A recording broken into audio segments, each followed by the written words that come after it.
할렐루야. 2015년에 세상을 떠들썩하게 하는 사건이 하나 터졌습니다. 세계적인 자동차 회사인 폭스바겐이 배출가스 조작 사건을 터뜨렸기 때문입니다. 친환경차라고 해서 디젤차가 환경에 도움이 된다, 좋은 차다라고 선전하면서 많은 차를 팔았는데 이것이 조작된 거짓이라고 하는 것이 밝혀졌죠. 이 일이 터지고 난 뒤에 이 폭스바겐은 86조 원이나 되는 돈을 물어줘야 할 것이다 라고 얘기를 했고, 주가가 폭락해서 일순간 37조 원이 날아가고 말았습니다. 글로벌 리서치 회사가 급히 조사를 했습니다. 그랬더니 이 폭스바겐 차 남녀노소를 불구하고 72%가 다시는 사지 않겠다. 더 이상 이 거짓으로 치장된 폭스바겐 차를 사지 않겠다 라고 얘기를 했습니다. 이렇게 세상이 이 폭스바겐 차에 대해서 난리가 났을 때 대한민국의 폭스바겐 한국 지사는 신바람이 났습니다. 폭스바겐이 한국에 진출한 이후에 역대급으로 최고의 판매 기록을 이때 세웠기 때문입니다. 유럽, 미국이 난리가 났는데 한국에서는 이 차가 엄청나게 팔린 거예요. 환경에 오염이 되고 거짓을 만들었던 회사였고 모든 면에 많은 사람들이 살 수 없는 차라고 그렇게 얘기를 했는데 왜 한국에서는 역대급의 판매 기록을 세웠을까요? 당시 폭스바겐이 선납금 없이 60개월 무이자 할부라고 하는 전대미문에 판촉 행사를 했는데 이때 한국의 젊은이들이 이 자동차를 사기 위해 혈안이 된 겁니다. 환경을 나쁘게 만들고 거짓된 자동차라고 하는 것이 판명된 상황에서 한국의 젊은이들은 그게 아무런 문제가 되지 않은 겁니다. 미국에서는 폭스바겐 차 6종에 대해서 잘못된 거짓 장치가 장착됐다고 얘기를 했고, 그리고 모두 리콜 명령을 내렸습니다. 뿐만 아니라 미국에서는 151억 원에 해당하는 과징금을 물렸고, 미국도 역시 폭스바겐 차 사지 않겠다라고 했는데 한국의 젊은이들은 달랐어요. 왜 그랬을까요? 이때가 아니면 이 유명한 차를 언제 타보겠냐. 한국 차보다는 좀 품이 있어 보이는 저 외국 차를 이때가 아니면 저렴한 가격에 언제 살 수 있겠냐. 뭐 환경 모르겠고 거짓 모르겠고 그냥 브랜드 있는 차 갖고 싶다. 외국에서는 폭격을 맞았는데 한국에서는 역대급의 기록을 세웠습니다. 이 뉴스가 당시 참 우리를 우울하게 만들었었어요. 그러니까 먼 이야기가 아니지 않습니까? 기억을 하실 거예요. 참 마음이 우울했습니다. 이걸 어떻게 표현해야 될 것이냐. 지금도 그런 차들이 시중에 많이 굴러다니고 있을 겁니다. 속에서라도 막대한 이익을 가져가겠다는 자동차 회사와 남한테 피해를 주든지 말든지 나만 괜찮은 차를 사면 된다고 생각하는 그와 같은 의식들이 먼 나라가 아니라 바로 우리 민족 속에 우리들 곁에 일어나고 있는 일이라는 것은 동일한 대한민국 백성으로서 참 우울한 뉴스였습니다. 이 뉴스는 철저한 이기주의, 개인주의를 보여줍니다. 그리고 남들보다 조금 더 자신을 돋보이게 하기 위해서 그래도 내가 좀 수입차 정도 가져야지 라고 말하는 차별주의, 남들보다 내가 좀 더 높아 보인다는 우월주의, 욕망주의, 이런 것들이 사람들 속에 고스란히 들어있음을 정말 적나라하게 보여주었습니다. 이건 단지 이 한 사건뿐만 아니라 인간이라는 존재 속에 내재되어 있는 근본적인 욕망, 인본주의를 할 수 있습니다. 다를 뿐입니다. 자동차가 아닌 만약에 다른 제품이라면 내가 저 샤넬이라든지 명품 가방 하나 갖고 싶었는데 어떤 그런 기회가 왔다 그러면 어떻게 선택할 것인가? 인간의 욕망주의, 개인주의, 철저한 자신을 높이고 싶은 우월주의, 이런 의식들이 모든 사람 속에, 죄인을 가진 인생들 속에 들어있는 거예요. 그런 인생들을 향하여 우리 주님이 정의와 공의를 말씀하셨고 희생을 말씀하십니다. 그러면서 우리에게 그 길을 걸으라 하십니다. 쉬운 것 정말 아닙니다. 그 쉽지 않은 길을 우리는 믿음으로 걸어야 하고 또 믿음의 선배들이 걸었던 말씀을 통해서 도전을 받는 겁니다. 오늘 이 부활절을 통해서도 다시 한번 이러한 믿음의 은혜가 우리에게 찾아오기를 소망합니다. 우리 기독교 신앙에서 최고의 절기는 성탄절이 아니라 부활절입니다. 부활절은 세상에 있는 모든 종교와 가장 다른 점을 보여주고 있습니다. 죽음으로 끝나는 것이 아니라 죽음 이후에 부활을 통하여 새 생명이 주어진다고 하는 이 축복은 우리만이 가지고 있는 유일한 신앙이기 때문입니다. 그러니 세상의 그 어떤 종교와는 비교할 수가 없어요. 우리는 종교가 아니에요. 사람들이 죽음이 두려워서 만들어낸 인간들의 집단단체인 종교가 아니라 하나님이 우리를 찾아오신 유일한 생명의 길이기 때문입니다. 이 부활의 확신과 부활의 신앙을 가지고 있으면 인생이 살아가면서 만나게 되는 여러 가지 어려움과 난제들, 이것을 이겨낼 수 있는 힘이 됩니다. 죽음은 끝이야 라고 생각하는 사람과 죽음 뒤에 새 생명이 있어 라고 생각하는 사람은 삶의 방식이 다르기 때문입니다. 그만큼 부활은 이 땅을 살아가는 힘든 세상을 사는 성도들에게 힘이 되고 위로가 되고 능력이 될 줄로 믿습니다. 아멘. 오늘 부활절을 맞아서 어떤 말씀을 전할까? 계속 인물에 대한 말씀을 드리고 있는데 인물과 연관하여 어떤 말씀을 전할까라고 생각하다가 부활절이라는 단어와 가장 비슷한 단어를 생각했습니다. 무슨 단어일까요? 불임절. 부활절과 불임절. 너무 비싼 단어이지 않습니까? 그 불임절 속에 등장했던 믿음의 사람, 오늘 말씀드린 사람은 모르드게입니다. 그가 그 당시 보여주었던 불임절을 탄생케 만들었던 이야기는 장차 우리 예수님께서 죽음을 통하여 생명의 길로 나가는 것을 보여주고 있는 아주 상징적이고 예표적인 절기이기 때문입니다.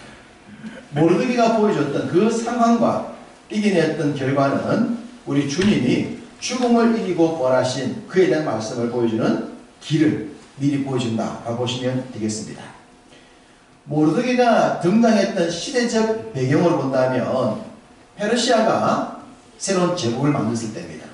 바벨론이라는 큰 제국을 무너뜨리고 새로운 제국을 만들어서 예레미야의 예언을 성취해 나가는 이야기가 이 페르시아 제국 속에서 이루어지지 않습니까?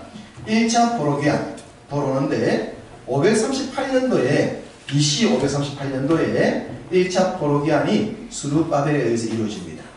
그리고 2차 포로기한이 에스라에 의하여 BC 458년도에 일어나요. 538년도와 458년 그 중간 사이에 등장하는 사건이 에스더 배경입니다. 에스더는 BC 약 483년경에 있었던 기록으로 봅니다. 1차 포로기한과 2차 포로기한 그 사이쯤에 2차 기한이 거진 다 돼갈 쯤에 있었던 내용이 이 에스더의 배경이다. 그 당시 제국은 페르시아였다라고 하는 것을 생각한다면 또 1차, 2차, 3차 포로기한 사이에 들어가는 내용들을 좀 이해하기가 쉽겠습니다. 당시 왕은 페르시아의 왕은 아하수에르였다라고 말하고 있죠. 이 아하수에르가 자신을 다스리는 제국계에 수족처럼 쓰는 자기의 가장 친근한 종 중에 한 사람인 하만에게 많은 권력을 나누어 줍니다. 당시 아하수에르에게는 아주 이쁜 왕후가 있었죠. 와스디라고 하는 이쁜 왕후가 있었는데 그 왕후가 폐위가 되어버립니다. 그리고 그 자리에 에스더가 왕후로 들어가게 되지 않습니까? 이것은 훗날 이스라엘 백성들의 구원의 역사를 위한 하나님의 큰 계획 중에 하나였다라고 볼 수 있습니다. 제국의 왕후가 이렇게 뭐 폐위되는 일이 쉬운 일이 아니거든요. 그리고 포로국의 출신인 에스더가 또 그런 왕후의 자리에 올라가는 것도 이것도 쉬운 일이 아니에요. 그래서 하나님의 철저한 구원의 역사였다고 볼 수 있습니다. 이런 역사가 이루어진 사이에 하만이라는 사람에게 굉장한 권력이 주어집니다. 왕의 권력을 등에 입고 상당한 권력을 얻게 된 이 하만이라는 사람이 아주 교만해질 대로 교만해지는 것은 당연하다고 할 수 있겠습니다. 대통령이 누군가에게 엄청난 권력을 주면 그 사람이 대통령을 등에 업고 교만해지는 것은 인간의 모습에서는 우리가 일반적으로 받아들일 수 있는 그런 모습을 할 수 있지 않겠습니까? 하만이 그런 권력을 가졌어요. 그런데 이 하만이 왕의 권력을 입었다고 하더라도 지켜야 될 선이라고 있는 겁니다. 넘으면 안 되는 선이라고 하는 게 있어요. 이게 왕과 밑에 있는 부하와의 관계죠. 질서라고 하는 겁니다. 하만은 왕의 권력을 입고 너무나도 신이 난 나머지 넘지 않아야 될 선을 넘게 되는데 그것이 자기를 만나는 모든 사람들에게 꿇어 절하게 한 겁니다. 꿇어 절하게 하는 겁니다. 이 에스더서 3장을 보면 하만의 등장과 그가 사람들에게 꿇어 절하게 하는 장면이 마치 왕의 명령인 것처럼 기록되어져 있습니다. 그러나 여러분 역사적인 상황을 보면 꿇어 절할 수 있는 존재는 그 나라에서 왕밖에 없어요. 왕만이 신적 존재로서 모든 사람 앞에 그런 것을 요구할 수 있는 것이지 그 밑에 있는 관직에 있는 사람들이 왕에게 할 수 있는 것을 자기에게 요구하는 것은 쉬운 일이 아닙니다. 그렇다면 아마 이것은 하만의 개인적인 욕구이지 않겠나. 하만이 자기 밑에 있는 모든 사람들에게 자기가 왕의 신임을 받았으니 나에게 꿇어 절하도록 하라 라고 명령을 내린 것으로 보여집니다. 문제는 이 꿇어 절하게 만들었던 이 내용입니다. 꿇어 절한다 라고 말하는 이 내용을 그 당시의 상황으로 살펴보면 이것은 단지 높은 관직에 있는 사람에게 예를 표하는 게 아니에요. 이것은 신적 행위, 신에게 경배하는 행위요 우상을 숭배하는 행위이기 때문입니다. 신을 섬기듯이 우상을 섬기듯이 하는 행위가 꿇어서 절하는 모습이었어요. 하만은 자기를 만나는 모든 사람들에게 마치 자신이 신이 된 것처럼 꿇어서 절하도록 명령을 내린 겁니다. 이건 하만이 하지 않아야 될 행동인데 그는 그렇게 하고 말았습니다. 우리는 가까운 나라 일본의 최고 통치자가 천황이라는 말을 잘 알고 있지 않습니까? 하늘의 황제. 그래서 자기 앞에 모든 인생들을 무릎 꿇게 만들고 신으로 섬기게 만드는 것. 우리가 일제 참배 시대 때 참 겪었던 아픔입니다. 권력을 가지고 신과 같이 되어서 사람들로 하여금 신의 섬김을 받고 싶어 했던 것이 인간의 욕망인데 하만도 그랬던 거예요. 제가 지난주 주보에 파친코라는 글을 적었는데 지금 굉장히 인기가 있는 드라마고 아주 세계적인 유명한 베스트셀러 책입니다. 이 파친코에 보면 주인공이 선자라는 아이인데 이 아이가 어릴 때부터 일본의 지배를 받고 있을 때 일본 순사들에게 머리를 숙이지 않는 장면을 보여줘요. 사람은 다 머리를 숙이는데 이 아이는 머리를 안 숙이는 겁니다. 물론 그때 선자가 하나님을 믿은 건 아니에요. 하나님을 모르는 가정이었어요. 그리고 후에 이제 목사의 아내가 되어서 믿음으로 사는 삶을 일제 속에서 어떻게 섬기는가를 보여주는데 이 책의 저자가 신실한 기독교인입니다. 이 책의 저자가 선자라는 아이를 통해서 그 당시 한국 사람들의 인내와 승리, 기독교인들의 모습을 보여주고 있는데 이 아이의 모습을 통하여 일본 앞에 천황 앞에 머리 숙이지 않는 그 신앙의 모습을 어릴 때부터 그 선자라는 아이의 머리 숙이지 않는 모습을 통해서 표현을 하고 싶었던 것 같아요. 신앙의 모습을 그렇게 책의 저자가 어릴 때부터 이 아이의 모습 속에 반영을 시켜놓은 겁니다. 자기의 신앙 고백이기도 하죠. 무릎 꿇지 않는다. 절하지 않는다. 이것은 우리가 하나님만을 섬기겠다는 그 신앙의 고백의 한 단면이지 않습니까? 그런데 지금 하만이 이걸 요구한 거예요. 어느 날 모든 사람들이 자기 앞에 무릎을 꿇고 절을 하는데 하만이라는 모르드게라는 사람이 절을 하지 않는 거예요. 꿇지도 아니하고 절하지도 않는 거예요. 모두가 자기를 만나면 신을 섬기듯이 꿇어서 절하는데 이 모르드게라는 사람이 이 일을 하지 않으니까 엄청나게 화가 난 겁니다. 저놈 도대체 뭐야? 뭔데 저러는 거야? 싶어서 그 놈이 어떤 놈인지 알아봤더니 유대인이라고 하는 거예요. 유대인. 당시 유대인은 유일신앙을 가지고 있었기 때문에 여호와 외에는 꿇어 절하지 않는 민족이었어요. 그런 민족이라고 하는 것을 이미 바벨론의 시대와 새로운 제국을 만들었던 페르시아 왕들도 다 알고 있습니다. 그 당시 지배 세력이었던 제국도 알고 있는 일이었어요. 당연히 하만도 모르드게가 유대인이기 때문에 여호와 외에는 그 누구에게도 꿇어 절하는 사람이 아니라는 것을 알게 됩니다. 그럼 여기서 하만이 결정을 해야 되죠. 아, 저놈은 유대인이구나. 에이, 재수없어. 그냥 버려버려. 그리고 외면하면 됩니다. 다른 것은 쥐가 뭔데 나한테 절을 안 해? 본때를 보여줘야지. 맛을 보여줘야지. 권력의 쓴맛을 알게 해줘야 돼. 그럴 수 있습니다. 자, 두 가지 길 중에 권력을, 재력을, 지식을 가진 자들은 어떻게 행동할까요? 맛을 보여주고 싶죠. 이놈이 과연 나를 무시해? 내 권력 앞에? 내 재력 앞에? 내 지식 앞에? 이게 세상의 특징이에요. 세상은 많이 가진 자가 자기보다 못났다고 생각하는 사람들을 무조건 굴복시키려는 그런 욕망이 상승해 있는 것입니다. 하만이 그렇게 모르드게를 굴복을 시키기를 원했어요. 이것이 하만의 잘못된 선택이라면 여기서 더 한 발자국 나아가는 잘못을 선택합니다. 생각을 해보니까 저놈 한 놈 죽이는 것으로 성이 차지 않는 거예요. 그래서 모르드게가 속한 모든 유대인들을 이참에 그냥 다 죽여버리죠.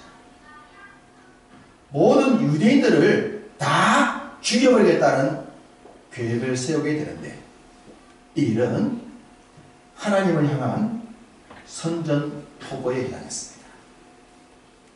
하나님을 향한 선전포고. 유대인이 믿고 있었던 하나님이 쓰고 있었던 그 백성들 모두를 죽이겠다고 하는 것은 살아계신 하나님을 향한 공개적인 선포와 같지 않습니까? 이렇게 되면 누가 일을 하시겠습니까? 하나님이 일하시는 거예요. 여러분, 우리가 믿음의 길을 살아가다가 믿음 때문에 난관에 처할 때가 있습니다. 직장에서나 또 사람 만나는데 교회 다닌다고? 교회 다니는 사람들은 안 되는데 교회 다닌다는 이유 때문에 어려움을 당할 때가 반드시 있어요. 세상은 다른 종교는 괜찮은데 꼭 우리 신앙, 천주교도 괜찮은데 기독교에 대해서만 이상한 시각을 가지고 있다고 합니다. 우리가 진리인 걸 알기 때문에, 근접할 수 없는 유일한 진리인 것을 알기 때문에 세상이 싫어하는 거예요. 하만이 모든 유대인들, 그냥 모르드게 한 사람으로 끝나면 다행인데 모든 유대인들을 죽이겠다, 이게 문제가 되는 겁니다. 그러면 하나님이 일하시는 거예요. 당신의 나라를 위하여, 당신의 백성들을 위하여, 하나님 당신을 위해서 하나님이 일하실 수밖에 없습니다. 모르드게는 사실 그 당시 상황으로 볼 때 하만을 이길 수가 없었어요. 생각해 보십시오. 왕의 권력을 가진 자입니다. 모르드게는 관직이라 하더라도 저 밑에 관직. 이게 뭐 비교가 됩니까? 직장에 들어갔는데 그 직장에 사장님 아들이나 회장님 아들이 있으면 일반 직장인이 그 아들을 뛰어넘기 정말 안 쉽습니다. 이게 뭐 혈통과 뭔가 얽히기 시작하면요, 이것저것 없는 사람들이 그거 뛰어넘는 거 쉬운 일이 아니에요. 그걸 뛰어넘으려면 정말 실력을 갖출 수밖에 없죠. 남들과 다른 자기만의 독특성을 준비해야 거기서 살아남고 올라설 수가 있는 거예요. 모르드게는 하만과의 싸움에서 이길 수가 없었어요. 하만의 권력은 왕의 권력이었기 때문입니다. 그리고 거기다가 하만의 손에는 왕의 조서가 들려졌습니다. 왕이 내린 왕의 명령이 적힌 서신. 이것은 왕도 바꿀 수가 없었어요.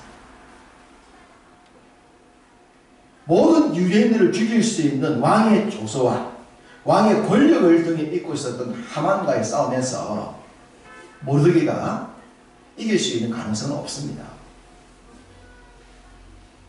스펙도 없고 집안에 빽도 없고 아무것도 없는 그런 모습으로 직장에 들어가서 나보다 스펙도 좋고 많은 빽도 가지고 있는 사람들 속에서 자신을 인정을 시키고 그 회사에서 높은 관직까지 올라갈 수 있는 가능성이 높은 건 아니란 말입니다.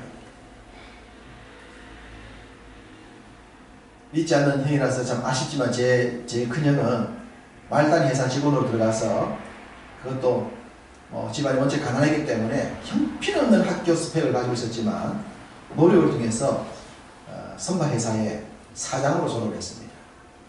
저는 이제 불신자 형을 보면서 난관을 뚫어내는 것들을 잘 봤어요. 노력하고 자신을 개발시키고 남들보다 앞서 준비하고 세상에 있는 불신자들은 그렇게 살아가는데 믿는 우리는 하나님 계시지 않습니까? 그 믿음을 가지고 우리를 세상 속에서 차별화시키면서 만들어가야 돼요. 세상이 믿는 자야? 라고 하다가도 겁먹을 수 있도록 그래도 걔는 안 되지. 실력자인데 안 되지. 우리 회사에서 빼면 안 되지. 분명 겉으로 볼 때는 이 등급의 차이가 나는 거예요. 라이트급과 헤비급이 싸워서 이길 수가 없는 거예요. 비교가 안 되는 건 분명 이 등급에서 차이가 납니다. 이길 수가 없습니다. 그러면 이제 여기서 모르드게가 선택을 해야 돼요. 첫째, 싫지만 더럽지만 살기 위해서 하만에게 가서 무릎을 꿇는 겁니다. 그러면 삽니다. 죄송했다. 제가 잘못했다. 하만한테 꿇어져라면 살 수 있겠죠. 그 방법이 하나 있습니다. 두 번째는 포기하는 겁니다. 아이고 끝났네. 아이고 이거 안 되지. 왕의 조서까지 있는데 포기하는 겁니다. 세 번째, 하나님께 목숨을 걸고 나가는 겁니다. 신앙으로 끝장납니다. 모르드게가 무엇을 선택합니까? 세 번째 선택합니다. 하나님 앞에 나가는 거죠. 신앙을 지키기 위해서, 그리고 자기 민족 유대인들을 지키기 위해서 하나님께 목숨을 걸고 나갑니다. 그리고 왕이 되었던 에스더까지 이 일에 동참을 시킵니다. 하나님이 이 일을 위해서 너를 왕이 되게 한 것인지 어찌 않느냐. 동참하라. 네 혼자 산다고 생각하지 마라. 우리가 죽으면 너도 죽는 거다. 함께 목숨을 걸게 만듭니다. 그리하여 모르드게와 에스더가 함께 목숨을 걸었고 이 일을 알고 있었던 유대인들도 함께 목숨을 걸고 기도하면서 주 앞에 나갑니다. 그러자 하나님이 일하시죠. 우리가 알고 있는 에스더 속에 나오는 그 드라마틱한 스토리를 통해서 기적이 일어납니다. 왕의 조서를 폐위할 수는 없었어요. 왕의 조서를 바꿀 수는 없었지만 새로운 조서를 만드는 건 가능한 겁니다. 그래서 새로운 조서가 하나 생깁니다. 이전 왕의 조서는 이방인들이, 페르시아 사람들이 유대인들을 죽이면 유대인들은 죽어야만 했는데 새로운 조서에는 너희의 생명을 방어할 수 있다. 너희를 죽이려 하는 자들을 너희가 막아서 그들에게 대항을 해도 된다라고 하는 새로운 조서가 내려지는 겁니다. 죽음의 날이 생명의 날로 바뀌는데 동일하게 바로 그 날입니다. 유대인들이 죽어야 했던 그 날이 사는 날로 두 개의 조서가 함께 공존하게 되어지는 겁니다. 기적이지 않습니까? 이와 같은 조서가 나올 수밖에 없었던 것은 모르드게와 에스더와 주의 백성들이 하나님께 목숨을 걸고 그 믿음의 길을 지키겠다고 결심했을 때 하나님의 역사가 주어진 것입니다. 그리고 그 죽어나가는 그 날이 유대인들이 살아나는 날이기 때문에 그 날을 기념하자라고 해서 부림이라고 부르고 그 절기를 부림절이라고 부르게 됩니다. 레위기에 7개의 절기가 나오는데 여기서 절기 하나 더해서 8절기가 되겠죠. 불임절이라는 새로운 절기가 주어집니다. 이 절기 22절 오늘 본문 22절을 보실까요? 22절을 함께 있습니다. 이날에 유다인들이 대적에게서 벗어나서 평안함을 얻어 슬픔이 변하여 기쁨이 되고 애통이 변하여 일한 날이 되었으니 이 두 날을 지킨 잔치를 열고 즐기며 서로 예물을 주며 가난한 자를 구제하라. 할렐루야. 슬픔이 변하여 무엇이 되고 기쁨이 되고 애통이 변하여 기함이 되었다. 할렐루야. 동일한 날입니다. 바로 그 고통의 날, 죽음의 날, 슬픔의 날. 그런데 그 날이 기쁨이 되고 길한 날이 된다고 말씀하십니다. 우리 예수님께서 십자가에 못 박히셔서 돌아가셨을 때 세상은 잔치하고 세상은 기뻐했습니다. 자신들의 뜻을 이루었다고, 자신들이 미워했던 자를 죽였다고 그렇게 즐거워했다 했습니다. 주의 부활을 믿지 못했던 주의 백성들도 아파했을 거예요. 그러나 그 주님의 죽으심의 그 날이 인류의 죄가 사해지는 날이었습니다. 사람들은 몰랐지만 그가 죽으심으로, 그가 희생을 당하심으로 우리가 대신 살아나는 역사가 그날 주어졌던 것입니다. 그리고 사흘째에 이 주님이 부활하심으로 우리도 함께 부활하게 된 거예요. 이제는 더 이상 죄와 죽음의 위협으로부터 벗어나서 더 이상 억압당하지 아니하고 기쁨과 감사 가운데 살아갈 수 있는 새로운 날이 바로 이날 이루어졌던 것입니다. 유대인들이 죽어나가야 했던 그 날이 애통에서 기쁨으로 바뀌었다. 주님의 그 죽음의 날이 곧 죄사함의 날이요 부활의 날로 연결된 사실은 이 불임절날 유대인들이 기뻐했던 모습처럼 주의 백성들이 부활절날 기뻐해야 될 모습으로 다가온 줄로 믿습니다. 엄청난 축복, 이 놀라운 축복이 우리에게 주어졌죠. 하만이 유대인들을 죽이겠다는 날을 만들고 그 날을 기다리고 있을 때에 그 날에 새로운 조서가 내려서 오히려 유대인들이 자신들을 죽이게 될 것이라고 하는 것을 그 당시 하만과 그를 따르는 사람들은 몰랐더랬습니다. 세상이 예수님을 십자가에 못 박고 죽일 때만 해도 그들은 주님의 대속과 부활을 몰랐더랬습니다. 그러나 우리는 이 사실을 알지 않습니까? 우리에게 하나님이 이 비밀을 알려주셨지 않습니까? 우리가 얼마나 큰 은혜 속에 살고 있는 사람입니까? 지금도 세상에 많은 사람들은 주님을 모르고 주님의 부활을 모릅니다. 그러나 우리는 알고 있어요. 우리는 알고 있으니 알고 있는 이것을 누려야 하지 않습니까? 기뻐해야 하지 않습니까? 이것이 우리 신앙의 기쁨이 되기를 바랍니다. 여러분의 삶과 환경이 아무리 힘들고 어렵더라도 부활이라고 하는 선물을 주실 정도로 우리가 큰 선물을 받은 사람이라면 감사하며 살 수 있는 줄 믿습니다. 기뻐하며 살 수 있는 줄 믿습니다.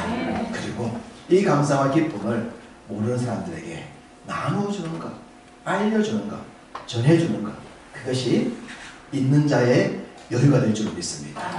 믿음의 여유가 있으셔서 여러분의 그 기쁨의 소식, 부활의 소식을 힘써 전하면서 그 소식을 들은 모든 사람들과 함께 기뻐하고 즐거워하고 감사하며 살아갈 수 있는 여러분 다 되시기를 주님의 이름으로 축복합니다.